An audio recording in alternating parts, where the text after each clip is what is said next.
നമസ്കാരം. പെട്രോളിയം സഹമന്ത്രിയായി സുരേഷ് ഗോപി കസേരയിൽ ഇരുന്ന ഉടനെ തന്നെ ആദ്യപടിയായി പെട്രോളിന് വില കുറയ്ക്കുന്നതിനുള്ള തീരുമാനങ്ങളാണ് കൈക്കൊണ്ടത്. വളരെ കാലമായി പെട്രോൾ, ഡീസൽ തുടങ്ങിയ ഉൽപ്പന്നങ്ങൾ GSTയിൽ എന്തുകൊണ്ട് ഉൾപ്പെടുത്തുന്നില്ല എന്ന ചോദ്യം ഏറെ കാലമായി തന്നെ എല്ലാവരും ഉയർത്തുന്ന ഒരു ചോദ്യമാണ്. BJP സർക്കാർ പെട്രോൾ ഉൽപ്പന്നങ്ങൾ GSTയിൽ ഉൾപ്പെടുത്താൻ തീരുമാനിച്ചിരുന്നു.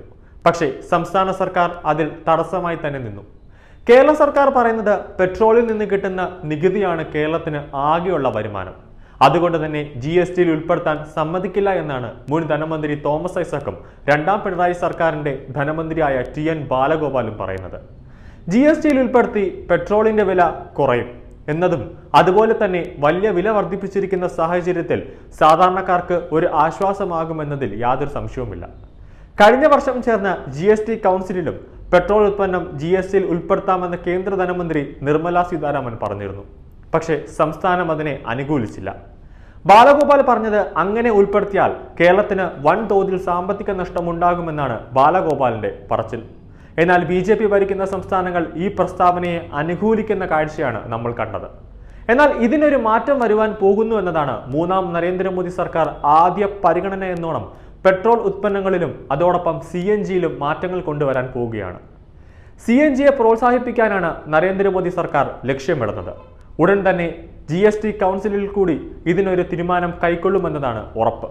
CNGയെ നികുതി ഘടനയിൽ കൊണ്ടുവരിക വഴി പെട്രോളും ഉൽപ്പന്നങ്ങളും ഈ ഘടനയിലേക്ക് മാറിയാൽ എന്തൊക്കെ നേട്ടങ്ങൾ ഉണ്ടാകും എന്ന ഒരു ആഴത്തിലുള്ള ഒരു പരിശോധനയാണ് ഇനിയിപ്പോൾ കേന്ദ്രം നടത്താൻ പോകുന്നത്.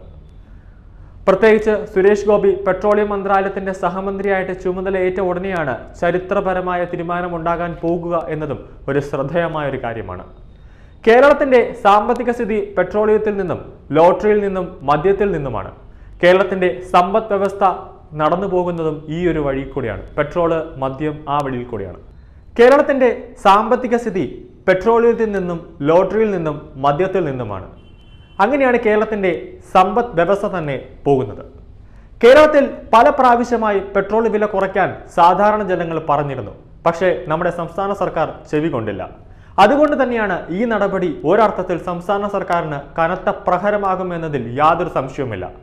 ആദ്യ നടപടിയായി CNG വാറ്റിൽ നിന്ന് GSTയിലേക്ക് മാറുമ്പോൾ തീർച്ചയായും കേരള സർക്കാരിന് കനത്ത പ്രഹരമായിരിക്കും ലഭിക്കുക എന്നതിലും യാതൊരു സംശയവുമില്ല. 4.5% വാറ്റാണ് ഇപ്പോൾ CNGയിലുള്ളത്. ഇത് 4.5% കുറയുമ്പോൾ കേരള സർക്കാരിന്റെ നികുതിയിൽ വലിയ തോതിൽ ഒരു കുറവുണ്ടാക്കും. അതായത് ഇപ്പോൾ 4.5%, ഇതിപ്പോൾ കുറയാനാണ് ഇനി പോകുന്നത്. ഇത് കുറഞ്ഞിപ്പോൾ 2% അല്ലെങ്കിൽ 2.2% അല്ലെങ്കിൽ 3% വരാനുള്ള സാധ്യതയാണ് ഇപ്പോൾ നിലനിൽക്കുന്നത്. പക്ഷെ സാധാരണ ജനങ്ങൾക്ക്, അതായത് ഓട്ടോറിക്ഷ തൊഴിലാളികൾക്ക് ഈ ഒരു നടപടി വലിയ തോതിൽ ഗുണം ചെയ്യുമെന്നതിൽ യാതൊരു സംശയവുമില്ല. കേന്ദ്ര സർക്കാരിന്റെ ഭാഗത്ത് നിന്ന് ഇനിയും വിപ്ലവകരമായ മാറ്റങ്ങൾ വരാൻ പോകുന്നു എന്നത് ഇതിൽ കൂടെ നമുക്ക് മനസ്സിലാക്കാം. അങ്ങനെ വരുമ്പോൾ ഏതെല്ലാം സാധനങ്ങൾക്കാണ് ഇനി വില, അല്ലെങ്കിൽ ഏതെല്ലാം സാധനങ്ങൾ ഇനി GSTയിൽ ഉൾപ്പെടുത്താൻ പോകുന്നു എന്നത് ഇനി നമുക്ക് കാത്തിരുന്ന് കാണേണ്ടതുണ്ട്.